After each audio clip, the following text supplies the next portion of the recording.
বিসমিল্লাহির রহমানির রহিম। আসসালামু আলাইকুম। আশা করি যে যেখানে আছেন আল্লাহ তাআলার অশেষ রহমতে অনেক অনেক ভালো আছেন। আজকে আপনাদের সাথে শেয়ার করব ভীষণ মজার কাঁঠালের শামী কাবাব রেসিপি। আশা করি রেসিপিটা ভালো লাগবে। এই রেসিপি তৈরি করার পর আপনি না বললে কেউ বুঝতে পারবে না যে এটা আপনি কাঁঠাল দিয়ে তৈরি করেছেন। আমি একটি কচি কাঁঠাল নিয়ে নিব। কাঁঠালটাকে খুব ভালোভাবে কেটে নেব। তো কাটার আগে কিন্তু অবশ্যই হাতে এবং বটিতে বা ছুরি দিয়ে কাটেন, যেটাই হোক না কেন তেল মেখে নিতে হবে, তা না হলে কিন্তু আঠা দিয়ে অনেক বেশি মাখামাখি হয়ে যাবে। তো যাই হোক, কাঁঠালটাকে আমি প্রথমে 2 ভাগ করে এভাবে করে কেটে নিচ্ছি। আর এই যে খোসাটাকে একটু মোটা করে আমি ফেলে দিচ্ছি। তো খোসাটা ছাড়িয়ে নেওয়ার পর এরপর যে মাঝের অংশটা আছে সেটাকে আমি ফেলে দিচ্ছি।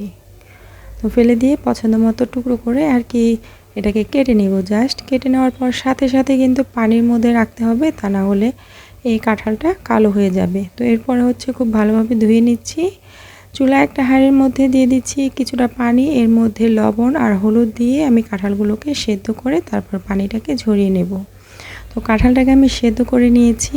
আর এই যে এটাকে কিন্তু আপনারা এভাবে কিন্তু সংরক্ষণ করতে পারেন ডিপ ফ্রিজে। আমি এখান থেকে কিছুটা নিয়ে নিচ্ছি ব্লেন্ডার জায়গায়, আমি এভাবে করে ব্লেন্ড করে নিয়েছি। আপনি চাইলে পাটায় বেটে নিতে পারেন। তো এখন হচ্ছে চুলায় একটা প্যানের মধ্যে দিয়ে দিচ্ছি হাফ কাপ বুটের ডালের বেসন। আপনি যে কোনো বেসন দিতে পারেন। এটাকে হালকা একটু লো হিটে আমি হালকা একটু ভেজে নিচ্ছি, যাতে করে কাঁচা গন্ধটা যে আছে বেসনে সেটা চলে যায়। ভেজে নেওয়ার পর এই কাঁঠালের মধ্যে দিয়ে দিচ্ছি।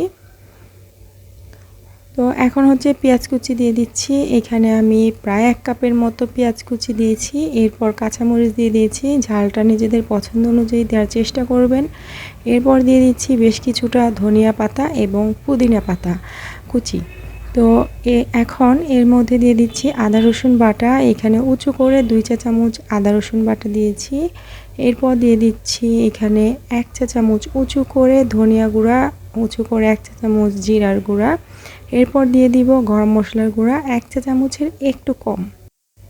তো এখন এর মধ্যে দিয়ে দিব হাফ চা চামচের মতো হলুদের গুঁড়া, আর দিয়ে দিব মরিচের গুঁড়া। স্বাদ অনুযায়ী দিতে পারেন, আমি এখানে 1 চা চামচের একটু বেশি দিয়েছি। তো এখন এর মধ্যে লবণ দিয়ে দিব স্বাদ মতো।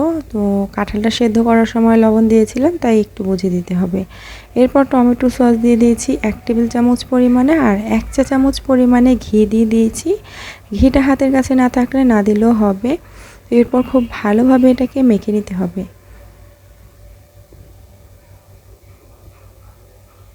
তো এটাকে খুব ভালোভাবে মেখে নিয়েছি, আর হাতটাকে একটু পরিষ্কার করে হাতের মধ্যে একটু তেল মেখে নিয়েছি।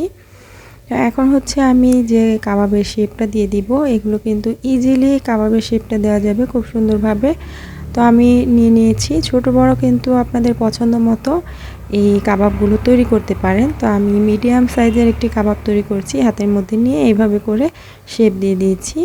তো এইভাবে কয়েকটা তৈরি করে নিচ্ছি, আর যতটুকু তৈরি করেছি আমি এখান থেকে কিন্তু অনেকগুলো কাবাব হবে। তো এখন চুলায় আমি কিছুটা তেল গরম করে নিয়েছি, এর মধ্যে কাবাবগুলোকে দিয়ে দিয়েছি।